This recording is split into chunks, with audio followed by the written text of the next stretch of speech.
निसर्गाचा वरदहस्त लाभलेली, चहूबाजूंनी सह्याद्रीच्या हिरव्यागार डोंगरांनी वेढलेली ही पवित्र भूमी म्हणजे शिवथरघळ.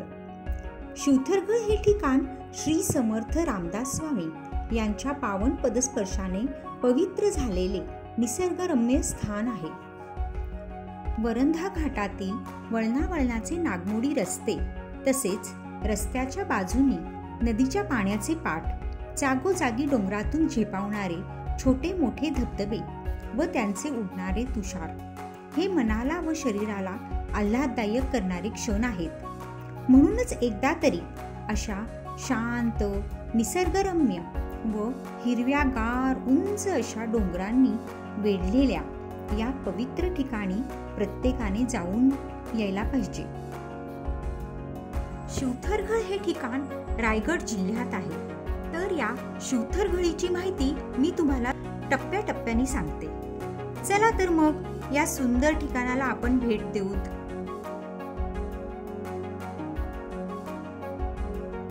पुण्याहून साधारणपणे 115 किलोमीटरवर असलेले हे ठिकाण पुणे सातारा रस्त्यावर खेड शिवापूर टोल नाक्याच्या पुढे गेल्यावर भोरकडे जाणारा मार्ग धरावा. पुढे भोर ते महाड या रस्त्याने निघावे.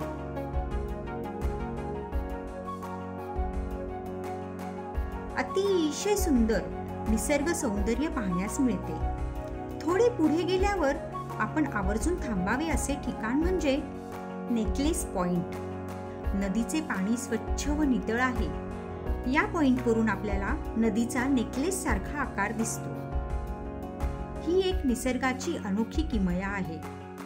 नेकलेस पॉइंटच्या थोड्या पुढे गेल्यावर वरंधा घाट सुरू होतो. या घाटाचे वैशिष्ट्य म्हणजे हिरव्यागार गर्द उंच डोंगरातून नागमोडी वळणे घेत आपली गाडी पुढे जात असते.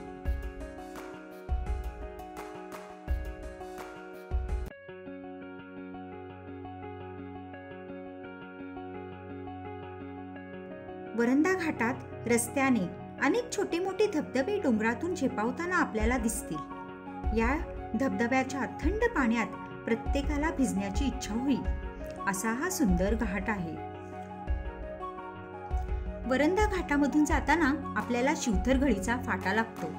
या ठिकाणी भोर महाड रस्ता सोडून द्यावा. नंतर शिवथरघळ फाट्याचा रस्ता सिंगल नागमोडी दरीत जाणारा आहे. थोड्या वेळातच सपाट रस्ता लागतो व आपण शिवथरघळ मंदिराच्या पार्किंगला येतो. गाडीतून बाहेर आल्यावर आल्हाददायक थंड हवा, पक्ष्यांचा किलबिलाट व सर्व बाजूंनी उंचच्या उंच हिरवेगार घनदाट झाडीने वेढलेले डोंगर व आतील बाजूला असलेले हे शिवथरघळ याला समर्थांचा सुंदर मठ असेही म्हणतात. शिवथरघळीच्या बाजूने खळखळणारा पाण्याचे तुषार आसमंतात उडवणारा मोठा धबधबा व पाण्याचा आवाज हे अवर्णनीय दृश्य. एकदा तरी समर्थांच्या या सुंदर मठात यावे. आता आपण या मठात जाण्यापूर्वी समर्थांचा थोडा इतिहास पाहूत. वयाच्या 12व्या वर्षी लग्न मंडपातून पळून जाऊन नाशिक जवळील टाकळी या गोदावरी नदीकाठच्या गावी समर्थांनी 12 वर्ष तपश्चर्या केली. त्यानंतर श्री समर्थांनी 20 वर्ष पायी भारत भ्रमण केले. या 20 वर्षाच्या काळात समर्थांनी भारतातील पवित्र आध्यात्मिक स्थळांना भेटी दिल्या. अनेक वेगळ्या वेगळ्या क्षेत्रातील लोकांच्या गाठीभेटी घेतल्या. त्यावेळेस यवनांच्या अधिपत्याखालील असलेली भारताची राजकीय परिस्थिती याचाही समर्थांनी सखोल अभ्यास केला. म्हणून समर्थांना असे वाटले की अर्थकारण, राजकारण, समाजकारण, अध्यात्म तसेच वेगळ्या वेगळ्या क्षेत्रातील लोकांचे आचार विचार, वेगळ्या वेगळ्या साधू संतांची विचारसरणी असा एक परिपूर्ण, सहज सोपा, सर्वांना समजेल असा ग्रंथ लिहावा. हा ग्रंथ लिहिण्यासाठी समर्थांनी त्या काळी शांत निवांत निसर्गाने नटलेली अशी ही डोंगरातील घोळ निवडली.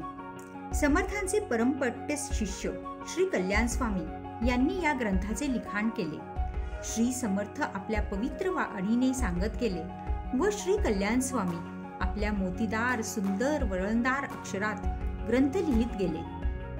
श्री समर्थ व श्री छत्रपती शिवाजी महाराज यांची पहिली भेट याच शिवथरघळ येथे झाली. तर अशा या समर्थांच्या घडीत डोंगरातून आत जावे लागते. आत श्री समर्थ दासबोध सांगत आहेत व श्री कल्याण स्वामी लिहित आहेत अशा दोघांच्या छान विलोभनीय मूर्ती आहेत. येथील या घडीत श्री समर्थांसमोर प्रत्येकाने काही वेळ बसावे व येथील आध्यात्मिक शक्तीचा लाभ घ्यावा. आजही हे पवित्र ठिकाण व समर्थांची घळ हे समर्थ सेवा मंडळांनी छान जतन केले आहे. तसेच समर्थ सेवा मंडळांचे सेवेकरी सर्व भक्तांना खूप सहकार्याने आदरपूर्वक सेवा देतात. या सेवेकरांची मी मनपूर्वक आभारी आहे. जय जय रघुवीर समर्थ. जय श्रीराम.